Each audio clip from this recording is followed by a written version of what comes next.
বাবাকে না জানিয়ে একটা ডিভোর্সি মেয়ে বিয়ে করেছে। এতে কোনো সমস্যা ছিল না। ভাইয়া হয়তো ভাবির সৌন্দর্য দেখে বিয়ে করেছিল, কিন্তু ভাবির আচার ব্যবহার আমাদের সুখের সংসারে অশান্তি নেমে এসেছে। আমার বয়স খুব কম হলেও আমি ভাবির সকল কর্মকাণ্ড বুঝতে পারি, কিন্তু ভাবির এরকম বাবা মায়ের উপর অত্যাচার আমার কিছুতেই সহ্য হতো না। আর ভাইয়া তো চাকরির কাজে শহরে থাকত। একদিন ভাবিকে হোটেলে নিয়ে গেলাম, আর হোটেলে নিয়ে যা করেছিলাম তা শুনলে তোমাদের মাথা গরম হয়ে যাবে। তাহলে মূল ঘটনাটি বলি। এইমাত্র আমি 500 টাকার 3টা নোট ড্রেসিং টেবিলের উপর রেখে কিচেনে গেলাম, এখন দেখি টাকাটা নেই। সোহান, টাকাটা কি তুমি নিয়েছ? ভাবির এই কথা শুনে আমার মাথা জ্বলে উঠল। শেষ পর্যন্ত চোর বানিয়ে দিল আমাকে। ছি! অবশ্য বেকারদেরকে মানুষের অনেক কথা শুনেই বেমালুম হজম করতে হয়। কথায় কথায় মাথা জ্বলে উঠলে চলে না। অনেক কষ্টে নিজেকে সামলে নিয়ে বললাম, না ভাবি, আমি নেইনি। হয়তো অন্য কোথাও রেখেছ, ভালো করে খুঁজে দেখো। ভাবি বলল, সব জায়গায় খুঁজেছি, কোথাও নেই। তুমি একটু মনে করে দেখো। এমনও তো হতে পারে তুমি মনের ভুলে নিয়ে মানিব্যাগে ঢুকিয়ে ফেলেছ, এখন মনে করতে পারছো না। এবার সত্যি সত্যি মাথায় আগুন চলে গেল। আমি খুব হালকা স্বরে বললাম, ভাবি, তুমি যেভাবে আমাকে অপমান করছো, এর মধ্যে যে চূড়ান্ত রকমের একটা ছোট লোকই আছে। তুমি কি তা বুঝতে পারছো? এই কথায় ভাবি শ্রাব্য অশ্রাব্য ভাষায় যা বলা শুরু করলো, তাতে তাকে আর একটা ভদ্র বাড়ির ছেলে বউ কিংবা কোনো ভালো ঘরের মেয়ে বলা যায় না। এক পর্যায়ে সে বলেই ফেলল, ধামরা একটা ছেলে বছরের পর বছর ভাইয়ের ঘাড়ে বসে বসে হাতির মতো গিলছে। 4 পয়সা ইনকামের মুরদ নেই, সে কি না আমাকে বলে ছোট লোক। আমি বারবার এদিক ওদিক তাকাচ্ছি, যেন মা এইসব কথা কোনোভাবে শুনতে না পায়। এমনিতেই সে স্ট্রোকের রোগী, কোনোভাবেই উত্তেজিত হতে পারে, এমন কিছু শুনতে দেয়া যাবে না তাকে। এরপর আর কোনো কথা জোগালো না আমার মুখে। নিঃশব্দে বাড়ি থেকে বের হয়ে গেলাম। বেলা বাজে 10:56। রোদ তেতে উঠেছে। আষাঢ় মাস, অথচ বৃষ্টির নামগন্ধও নেই। রোদের তাপে যেন রাস্তার পিচ গলে স্যান্ডেলে লেগে যাচ্ছে। এখন কোথায় যাব আমি? লকডাউনের ভেতর কারো বাড়ি যাওয়া যাবে না। আমাদের বাড়িটা চাঁদপুর শেরশাহ সুরি রোডে। এখান থেকে হেঁটে হেঁটে রেসিডেন্সিয়াল কলেজের পাশ দিয়ে চন্দ্রিমা উদ্যানে চলে যাওয়া যায়। বসার জন্য খুব নিরিবিলি একটা জায়গা। আমার একটা নিরিবিলি জায়গায় এখন সবচেয়ে বেশি দরকার। খুব কঠিন একটা সিদ্ধান্ত আমাকে নিতে হবে, এবং সেটা আজই, এখনই। একটা ভবনের পেছন দিকে লেকের পাড়ে নিরিবিলি একটা জায়গা দেখে বসে পড়লাম। সংসারের হিসাবটা কিছুতেই আর মিলছে না। অল্প কিছু দিনের ভেতর সবকিছু কেমন এলোমেলো হয়ে গেল। অথচ আমাদের সংসারটা ছিল ছবির মতো সুন্দর, গোছানো, পরিপাটি। সেই ছবির রং ঝাপসা হতে শুরু করলো এক সময়। বাবা মারা গেল প্রায় 5 মাস হতে চলল। এরপর থেকে সেই ছবির শুধু ফ্রেমটাই রয়ে গেল, বাদবাকি সব হারিয়ে গেল কোথায় যেন। এই তো সেদিনের কথা, আমরা 2 ভাই আর বাবা মা মিলে একসাথে ক্যারাম খেলেছি। বাবা একটু সময় বের করতে পারলেই ফুরুত করে ঘুরতে গিয়েছে আমাদেরকে। বাড়িটা সারাক্ষণ হাসি আর আড্ডায় গমগম করত। আর আজকের অবস্থা দেখলে নিজেই অবাক হই।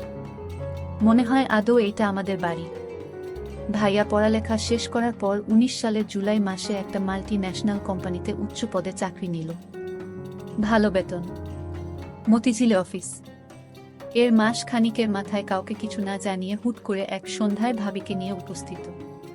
তারা নাকি গোপনে কাজী অফিসে গিয়ে বিয়ে করেছে। ভাবির বাড়ি কুমিল্লার বরুড়ায়। ফেসবুকে পরিচয়, সেখান থেকে প্রেম, আর তারপর বিয়ে। ভাবির এর আগেও একটা বিয়ে ছিল, সে পর আমার ভাইয়ার সাথে তার পরিচয়। আমরা সবাই খুব আপসেট হলাম এই ঘটনায়। ভাইয়ার মতো একটা চমৎকার গোছালো এবং দায়িত্বশীল ছেলে কাউকে কিছু না জানিয়ে এভাবে বিয়ে করে ফেলবে, এটা মানাই যায় না। আর তাছাড়া আমাদের বাড়িতে যদি অমতো করার মতো কেউ থাকতো তাহলে ভিন্ন কথা ছিল। আমরা 2 ভাই মোটামুটি বড় হলে বাবা মা আমাদেরকে খুব পরিষ্কারভাবে বুঝিয়ে বলেছে যে জীবনে চলার পথে কাউকে ভালো লাগতেই পারে, এটা খুবই স্বাভাবিক। এমন কিছু হলে অবশ্যই যেন সবার আগে বাড়িতে শেয়ার করি। আজ পর্যন্ত আমাদের 2 ভাইয়ের কোনো যৌক্তিক কাজে বাবা মা বাধা দেয়নি, বরং সব সময় উৎসাহ দিয়ে এসেছে। সেখানে ভাইয়ার কাছ থেকে এটা কেউই আশা করেনি। এই ব্যাপারটা নিয়ে বাবাই সবচেয়ে বেশি আপসেট হয়ে পড়ল। মা তাকে বোঝাতে চেষ্টা করল যে রাব্বি যদি মেয়েটাকে নিয়ে সুখী হতে পারে তাহলে আমাদের আর আপত্তি করে লাভ কি, যা হওয়ার তা তো হয়েই গেছে। আর তাছাড়া দুইজনের সম্মতিতেই বিয়েটা হয়েছে, দুজনই ম্যাচিউর, সুতরাং এখন স্বাভাবিকভাবে ব্যাপারটা মেনে নেওয়াই সব দিক দিয়ে ভালো। ভাবির আগের বিয়ে নিয়ে বাবা মা কেউই কোনো কথা তোলেনি এই পর্যন্ত। ডিভোর্স একটা মেয়ের জীবনের খুব দুর্বল একটা জায়গা। সুযোগ বুঝে এই জায়গায় খোঁচা দেয়া কোনো ভালো মানুষের কাজ না। মা শুধু ভাইয়াকে আড়ালে ডেকে নিয়ে সেই রাতে বলেছিল, রাব্বি, তোর বাবার মনে এত বড় দুঃখ দিলি, তার কত পরিকল্পনা তোর বিয়ে নিয়ে। খুব ধুমধাম করে বড় ছেলের বিয়ে দিবে, আনন্দ ফুর্তি করবে। মানুষটা খুব কষ্ট পেয়েছে রে, স্রেফ এইটুকুই। অবশ্য ভাইয়া সেই রাতে মাফ চেয়েছিল বাবা মার কাছে। তারপরও বাবা কেমন চুপচাপ হয়ে গেল। এরপর থেকে কখনো আগের মতো সেই চঞ্চল মানুষটাকে আর দেখিনি। মাস 3 মোটামুটি ভালোভাবেই চলল সংসারটা। এরপর সাজানো সংসারে একের পর এক ঝড় আসা শুরু হলো। সেই ঝড়ে আমাদের স্বর্গের সেই বাড়িটা তছনছ হয়ে গেল। ভাবির সাথে মার তেমন বনিবনা হচ্ছিল না। একটা পর্যায়ে সংসারের শান্তির জন্য মা সবকিছু ভাবিকে বুঝিয়ে দিয়ে অবসর নিলেন। তবুও শান্তি এলো না। ভাবি চাইল তার আলাদা একটা সংসার, যে সংসারে শ্বশুর শাশুড়ি আর দেবরের মতো বাড়তি ঝামেলা থাকবে না। আমাকে ভাবি নিজে টাকা লুকিয়ে আমার উপর ছাপিয়ে দিয়েছে। ভাইয়া যেন আমায় ভুলে বুঝে আলাদা হয়ে যায়, এই জন্য। এটা আমি বুঝতে পেরেছিলাম। যখন এইভাবে ভাবি আমাকে পাশাতে পারল না, তখন ভাবির মনে অন্য চিন্তা ভর করল। আমি সব সহ্য করতে পারি, কিন্তু মা বাবাকে নিয়ে কোনো কথা আমি সহ্য করতে পারি না। আমাকে ভাবি মিথ্যা দোষারোপ করুক, এত আমার কোনো সমস্যা নাই, কিন্তু বাবা মাকে নিয়ে কোনো অপমান, এটা আমি সহ্য করতে পারবো না। কিভাবে আমাকে ভাইয়ার চোখে খারাপ বানানো যায়, এই সুযোগ ভাবি সবসময় খুঁজত। কিন্তু আমি তো আর বোকা না যে ভাবির মতলব আমি বুঝি না। বয়সটা হয়তো কম হতে পারে। ভাবি বাবার সাথে তেমন ভালোভাবে কথা বলতো না। বাবাকে ভাবি চা বানিয়ে দিত কোনোরকম ভাবে। এতে বাবা মুখ বুজে সব সহ্য করত, ভাবিকে কোনো কিছুই বলতো না। আমি শুধু চেয়ে দেখতাম। তবে ভাবি দিন দিন মা বাবার প্রতি এক ধরনের অত্যাচার শুরু করলেন। সময় মতো মা বাবার খাবার দেওয়া, মা বাবার যত্ন কিছুই করতো না সে। আমি মা বাবাকে সব সময় বুঝাতাম, ভাইয়া হয়তো জীবনে বড় একটা ভুল করে ফেলেছে, কিন্তু এই ভুলের মাসুল কি তোমাদের দিতে হবে, এ আমি কিছুতেই হতে দিব না। ভাবিকে দেখতাম, বেশিরভাগ সময় দেখতাম ফোনে কার সাথে জানি কথা বলতো। ভাইয়া যখন বাড়িতে থাকতো না, তখন ভাবি কার সাথে যেন কথা বলতো ফোনে সারাক্ষণ। এই দৃশ্য আমি দেখতে পেতাম। একদিন আমি দেয়ালের ওপাশ থেকে শুনতে পেলাম ভাবি ফোনে বলল, কাল আমার স্বামী বাসায় থাকবে না, তুমি একটু আমার সাথে দেখা করো, জরুরি কথা ছিল। ভাবির এসব কথা শুনে আমি চমকে উঠি। তার মানে ভাইয়াকে এভাবে ভাবি ফাঁকি দিয়ে চলেছে, আর ভাইয়া কিছুই বুঝতেছে না। কিন্তু ভাইয়ার মতো আমি এতটা বোকা না যে আমার চোখ ফাঁকি দিয়ে থাকবে। আমি এরপর থেকে ভাবিকে চোখে রাখি। কখন কি করে কার সাথে কথা বলে সবকিছুর খবর আমি রাখি। অন্য একদিন ভাবি ফোনে বলল, কাল কিন্তু তোমার আসতেই হবে। আমি এই দিন বাড়ি থেকে এক পাও নড়লাম না।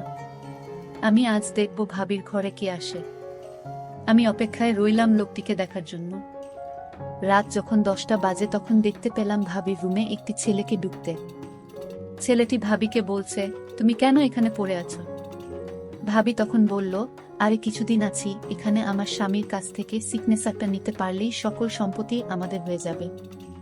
আমরা এই বাড়িটি বিক্রি করে অন্য কোথাও একটা বাড়ি রাখব, আর আমরা সুখে জীবন যাপন করব। ছেলেটি বলল, কখন করবে? আর কিছুদিন ধৈর্য ধরো প্লিজ, আমি একটা সুযোগ খুঁজতেছি। তারপর তারা দুজন দেখলাম ঘনিষ্ঠ হতে লাগলো। আমি জানালার পাকা দিয়ে তা ভিডিও করে ফেলি। এখন কোথায় যাবে ভাবি, তুমি তো আমার হাতে ধরা। তোমার সমস্ত প্ল্যান আমি মোবাইল দিয়ে রেকর্ড করেছি ভাবি। এখন আমি তোমাকে যে কি করব তা তুমি কল্পনাও করতে পারবে না ভাবি। সামনে তোমার খারাপ সময় আসছে ভাবি। তোমার এরকম প্ল্যান আমার আর বুঝতে বাকি নাই। আমি তোমাকে এমন করে ছাড়বো, তুমি তা সারা জীবনও ভুলতে পারবে না। তারপর দিন ভাইয়া বাড়িতে আসলো। ভাইয়া ভাবির জন্য নতুন শাড়ি নিয়ে এসেছে। ভাবি তখন খুশি হয়ে বলল, তুমি হাত মুখ ধুয়ে আসো, আমি তোমার জন্য খাবার রেডি করছি। তারপর ভাইয়া খেতে বসলো। ভাবি তখন ভাইয়াকে জিজ্ঞেস করলো, আচ্ছা আমরা যে বিয়ে করেছিলাম তার জন্য কাজী বলেছে একটা তোমার সই এর বাকি ছিল, আর সেই সইটা তোমার করতে হবে। ভাইয়া বলল, আমি এই সপ্তাহ কাজের চাপে আছি, আমি এক সপ্তাহ অফিসের কাজে চট্টগ্রাম যেতে হবে, তারপর দেখি আমি সইটা দিয়ে দিব, আমি এখন খুব বিজি। ভাবি বলল, আচ্ছা ঠিক আছে, তাহলে এই সপ্তাহ বাড়িতে এসে মনে করে সইটা দিয়ে দিতে হবে। ভাইয়া পরদিন সকালে চলে গেল। আমি ভাবির রুমে গেলাম। ভাবিকে জিজ্ঞেস করলাম, ভাবি তোমার দিনকাল কেমন কাটছে? ভাবি বলল, ভালোই তো, কিন্তু তুমি একটা চুরটা, তুমি ভুলে যেও না। আমি বলেছিলাম, ভাবি তুমি কেন আমায় মিথ্যা অপমান করছো? আমাকে তোমার সহ্য হয় না, সেটা তুমি মুখে বলে দিতে পারো, তাহলে কেন শুধু শুধু আমাকে মিথ্যা অপবাদ দিচ্ছ ভাবি? ভাবি তখন রাগান্বিত হয়ে বলল, তুমি এখন আমার রুম থেকে যাও। আমি বললাম, ভাবি তুমি যে আমায় চোর বলেছ, মনে রেখো ভাবিকে যে আসল চোর তা তুমি খুব শীঘ্রই জানতে পারবে। ভাবি আমার কথা শুনে কিছুটা অবাক হয়ে গেল। তুমি আমাকে ভয় দেখাও নাকি? আমি বললাম, ভাবি ভয় না, যা সত্যি তাই বললাম। ভাবি তুমি সময় মতো সব টের পাবে। ভাবি মনে মনে চিন্তা করতে লাগলো, আমার দেবর কি আমার সব প্ল্যানের কথা কি জেনে গেছে নাকি? না, সে জানবে কি করে? আমার তো প্ল্যানটা একমাত্র ও ছাড়া একটা পাখি পর্যন্ত জানে না, তাহলে সে জানবে কি করে? পরের দিন ভাবিকে দেখলাম মোবাইল ফোন দিয়ে ওই ছেলেটির সাথে চ্যাট করছে। আমি ভাবির মেসেঞ্জারে ভাবির প্ল্যান করা ভিডিওটা ভাবির মেসেঞ্জারে পাঠালাম।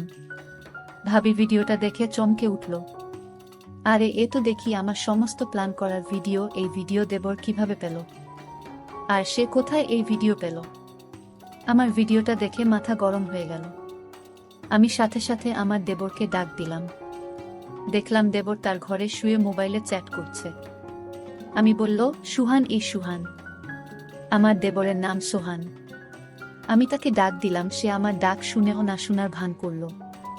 আমি তিনটা ডাক দিলাম জোরে জোরে। সোহান তখন বলল, আরে ভাবি আপনি এত রাতে কি হয়েছে? ভাবি কোনো সমস্যা? ভাবি বলল, তুমি জেনেও না জানার ভান করছো কেন? আমি বললাম, ভাবি তুমি কি পাগল হয়ে গেছো? আমি কি জানি? আমি কিছু জানি না। আর তুমি কিসের কথা বলছো? ভাবি তখন বলল, তুমি এই ভিডিও কোথায় পেলে? আরে আমি এই ভিডিও, তুমি যার সাথে সম্পদ চুরি করে যার সাথে পালিয়ে যাবার প্ল্যান করছিলে সেই আমাকে এই ভিডিও দিয়েছে ভাবি। ভাবি আমার কথাটা বিশ্বাস করতে পারল না মনে হয়। ভাবি বলল, এ হতে পারে না। আমি বললাম, ভাবি তোমার প্ল্যান করা সমস্ত ভিডিও আমার কাছে আছে, আমি এই ভিডিও ভাইয়াকে দেখাবো, তারপর থানায় গিয়ে মামলা করব, তোমাকে সারা জীবন জেলে থাকতে হবে ভাবি। ভাবির সুন্দর মুখখানা শুকিয়ে গেল আমার কথা শুনে। ভাবি দেখলাম অনেক ভয় পেল। তারপর আমায় ভাবি বলল, সোহান আমি ভুল করেছি, প্লিজ তুমি এই ভিডিওটা ডিলিট করে দাও। আমি বলেছিলাম, না ভাবি, তুমি যে প্ল্যান করেছিলা সেটা যদি আমি সময় মতো না জানতাম তাহলে আমাদের তুমি রাস্তার ফকির বানিয়ে ছাড়তে। ভাইয়াকে বোকা ভেবেছ তুমি, কিন্তু আমি বোকা না। ভাবি তখন বলল, আচ্ছা সোহান তুমি কি চাও আমি তোমার সব কথা শুনবো, তাও তুমি তোমার ভাইয়াকে এই ভিডিও দেখাইও না? আমি বললাম, ঠিক আছে আমি ভিডিও দেখাবো না, তবে আমি যা বলি তাই তোমার শুনতে হবে। ভাবি বলল, ঠিক আছে আমি তোমার সব কথাই শুনবো, আমি তোমার মা বাবার সাথে ভালো আচরণ করব। আমি বলেছিলাম, ভাবি তাহলে কাল আমার সাথে একটি জায়গায় যেতে হবে। ভাবি বলল, ঠিক আছে। আমি ভাবিকে পরদিন সকালে ভাবিকে নিয়ে পটুয়াখালী ঘুরতে গেলাম। ভাবিকে বললাম, ভাইয়া ফোন করলে কি বলবে? ভাবি বলল, আমি বলবো আমার বাবা অসুস্থ, তাই আমি বাবাকে দেখতে এলাম, আমি 2-4 দিন বাবার সাথে থাকতে হবে। ভাবিকে বললাম, ভাবি তুমি তো দারুণ বুদ্ধিমতী। হঠাৎ আকাশের অবস্থা খুব খারাপ হলো, প্রচণ্ড ঝড় বৃষ্টি হতে শুরু করলো। আমি ভাবিকে নিয়ে একটা হোটেলে গেলাম, কারণ এখানে যারা ঘুরতে আসে তারা হোটেলেই থাকে। আমিও একটা হোটেল নিলাম। ভাবিকে বললাম, ভাবি তুমি হোটেলে বস, আমি কিছু খাবার নিয়ে আসি। আমি খাবার নিয়ে আসলাম। ভাবি তখন বলল, আমি নিচে শুয়ে পড়ি, তুমি কাঠে শুয়ে পড়ো। আমি বললাম, না কোনো সমস্যা নাই, তুমিও কাঠেই শু। ভাবি আমার সাথে কোনো কথা না বলে কাঠে এসে শুয়ে পড়ল। আমি সারা রাত ঘুমাইনি। আমার মনে একটাই চিন্তা, আমার মা বাবাকে এবং আমার সহজ সরল ভাইকে যেভাবে ঠকালো তার প্রতিশোধ আমাকে নিতে হবে। আমি ভাবিকে বললাম, ভাবি আজ আমি তোমায় যা বলবো তাই শুনবে, তুমি কিন্তু আমায় কথা দিয়েছিলে।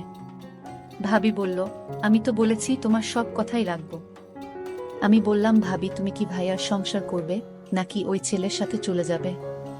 ভাবি বলল, যদি ওই ছেলের সাথে চলে যেতে চাইতাম তাহলে আমি তোমাকে বলতাম না যে তোমার ভাইয়াকে সেই ভিডিওটা দেখাতে। আমি যা করেছি সব ভুল করেছি। আমি তোমার সাথে তোমার বাবা মায়ের সাথে অন্যায় করেছি। এটার জন্য তুমি আমায় যে শাস্তি দিবে সেই শাস্তি আমি মেনে নিব।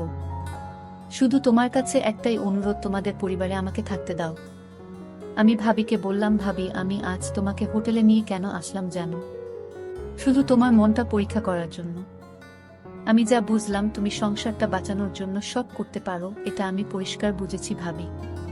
আর তুমি কি করে ভাবলে আমি তোমার উপর এসব করার জন্য জুলুম করব?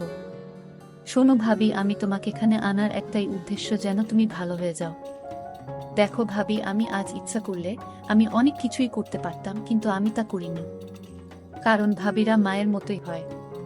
দেবরের এসব কথা শুনে তার ব্যবহার দেখে আমি অবাক হয়ে গেলাম। আমি কান্না করতে লাগলাম আর বলতে লাগলাম, তোমার বাবা মায়ের কাছে আমায় নিয়ে চলো, আমি তাদের কাছে ক্ষমা চেয়ে নিব। আর তুমি আমাকে ক্ষমা করে দিও, আমি তোমাকে অনেক কষ্ট দিয়েছি। তোমার মতো দেবর যদি প্রতি ঘরে থাকে তাহলে প্রত্যেকটা ঘর অনেক সুন্দর হয়ে যাবে।